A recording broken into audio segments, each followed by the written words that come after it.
Welcome to the Value Script podcast, where we bring value every day for the everyday person. Today, we're going to continue our book breakdown of the 5 love languages, and we're going to jump into how to discover your primary love language. I know as I was reading the book, this was kind of puzzling to me because I was wondering the whole time, what is my love language? Even after going through all 5 of them, I still didn't necessarily know how to hone in on what was my love language. Did you have a similar experience, or did you know kind of right as you were going through it? I kind of knew what mine was as I was going through it, but did you know before the book? No. So you figured it out during the book. Mm-hmm. Oh, okay, Gotcha. And it wasn't. I guess it just wasn't a conscious thought, right? That I'd really thought about. But at the same time, as I was going through it, I could see how most of them, I could kind of relate to, and that's a good thing for me too, right? So discovering your main primary love language, I think that's the thing, because everyone, like all of the 5 love languages, everybody can. Sure. You like to feel all of those. So what are they again? We have words of affirmation, quality time, receiving gifts, acts of service, and physical touch. So like you're saying, those are kind of 5 desirable things that, who doesn't like all of those things? Right. Right. And what the author points out is that most men automatically think their primary love language is physical touch, because masculine sex drive is typically very robust. And so most men think, of course, that's my love language, sex. Mm-hmm. But just because men are wired that way, doesn't necessarily mean that's your primary love language. It just means we got a lot of testosterone, and it typically drives pretty robust sex drive. Your primary love language actually might be different than that. Mm-hmm. Mm-hmm. So going through this, one of the things I was worried about was my wife's primary love language. I think I kind of knew what it was already, and I'll get into why I was worried about it. And we talked about this a little bit if you go back to that episode where we covered physical touch. We already kind of talked about this to a certain degree, but I was really worried that one of my wife's primary love language. I hate these glasses. Just don't get old. Don't be a middle-aged man. Just don't get middle-aged eyesight. And if you do, that was the most depressing doctor appointment I've ever had in my life. But anyways, tangent. My license says that I need corrective lenses to drive. What? Yep. It's on your driver's license? You betcha. They put those on driver's licenses. Well, yeah, because that would be an issue if he wasn't. So if you get pulled over and you're not wearing your glasses, the cop's going to not know your primary love language. Oh, no. That was a great throw. Nice. It's because the bro, this is an epic picture, by the way. Hey, yeah, that's not going. Where does it even say that? On the back. Oh. Dead middle. I'm sure mine does too. Wow. Yep. No way. It does. Corrective lenses must be worn. Yep. Wow. She goes, do you need them? I go, I think so. And she goes, look into the thing for my eyesight. She was like, can you read the top line? I got every letter wrong. She was like, on the top line? Yeah. Wow. She was like, yeah, you need them. All right, tangent. Back to most men think that their love language is physical touch. I was worried my wife's was acts of service because I'm inherently lazy and I don't necessarily love to do the dishes. I don't necessarily love to vacuum the floor after a long day of work. I don't necessarily love to make the bed. Need to get a Roomba. Right? Well, we have one actually. Okay. But, after reading through this chapter, it actually made me want to fulfill that better. Thanks, babe. Well, you're welcome. Thank you. Hey, that's what books are for, That's good. So there is a flip side to the love languages, and there's a heading here called How the Love Languages Can Hurt Us.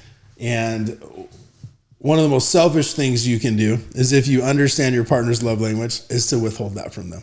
Mm-hmm. And that is one of the most psychologically damaging things you can do to that person. Mm-hmm. Now, that may be happening inadvertently, and I hopefully it's okay to say, I feel like that was happening inadvertently in our relationship before, and I mostly got a lot of missed cues. But it's important to dig into that and realize, like, you may be creating more harm in your marriage than you realize. It says if Ignoring our partner's love language is like ignoring the needs of a garden. If we don't weed, water, or fertilize, it will die a slow death. But if we actually abuse our partner's love languages, that is, use them for harmful purposes, it's like taking a machete to that same garden and chopping everything up. Well, I think this might be a good paragraph to read here. It says, each of the love languages is vulnerable to insincere manipulation. The use of words your spouse loves to hear just so they'll engage sexually with you is wrong. So is attempting to do a lot of chores for someone just so they'll praise you. If your deepest pain is in the critical judgment words of your spouse, then perhaps your love language is words of affirmation. Sarcastic, hateful, or dismissive words are wounding to anyone, but especially so to the person for whom affirming words is their love language. Mm-hmm. Yeah. Well, and if you're interacting with your spouse and they seem to be getting very emotional or upset and you're like, why are you so mad about this? It's not that big a deal. Chances are the reason it's hurting them so bad is because that's probably their love language. And so those emotions regarding whatever that is are stronger than they might feel to you. Am I saying that right? Does that make sense? Of course, babe. Everything that comes out of your mouth is just pure gold. Of course. It's perfect. Always. No, but it's good. It's important to pay attention to those things, especially like, I don't know, to what you were just saying, like, what is the foundation of why you're doing these things? Like, is it for selfish reasons, or is it because truly you just want to show your spouse love? Because the motivation behind that is going to determine how they feel about it and if it's going to be a positive or negative thing in your relationship. I will say, though, if you help your wife with the dishes consistently, it gives you more time after dinner time when the kids are usually in bed. Just provides more time. That's 100% true. Yeah. And with time, you have opportunities. She's not so exhausted when her head hits the pillow. Right. Facts. Not that that's the reason you do it. Just that that's a side benefit. Well, it is a of side being able benefit. to do it. It is for both people. It's a huge benefit. Spouses with benefits. Spouses with benefits. That should be an oxymoron, right? That shouldn't be a thing. Like, of course you're spouting, but unfortunately, maybe the spouses with benefits. Yeah. We're gonna have book dropping soon. Yeah. Spouses with benefits. Let's see. So I highlighted in the section, what are you asking, on page 124. It says, when you're trying to figure out your primary love language, it helps to look back over your marriage and ask, what have I most often requested of my spouse? Whatever you have most requested is probably in keeping with your primary love language. And then also, like, what do you do most for your spouse to show them that you love them? That's another way to kind of help give you insight as to what your primary love language might be. Right. That was kind of what tipped me off too, because I enjoy buying you flowers. I enjoy writing you notes. I don't enjoy doing the dishes. But in my mind, those are kind of, well, I guess those are kind of gifts too, right? Yeah. I guess those are gifts. Mm-hmm. And then, but acts of service as well. I think really that's, acts of service, I think really is mine as well. Mm-hmm. Of course, physical touch. Let's not forget the importance of physical touch here. For sure. But it's funny because I felt like those two were at the top of my list too, so that's good. Right? You don't like my affirming words? I love your affirming words. This is an example of using the love language incorrectly. I may play devil's advocate a little bit in this episode, just in case you're trying in all of your pick life, up on an undertone. you play devil's advocate. You're welcome. All right. Mm-hmm. So one thing is, that's 3 ways to discover your primary love language. Like you said, what does your spouse do or fail to do that hurts you most deeply, right? Number 2, what have you most often requested of your spouse? And number 3, in what way do you regularly express love to your spouse? So you nailed that. Perfect. So I thought this was really interesting on page 126. It says 2 kinds of people may have difficulty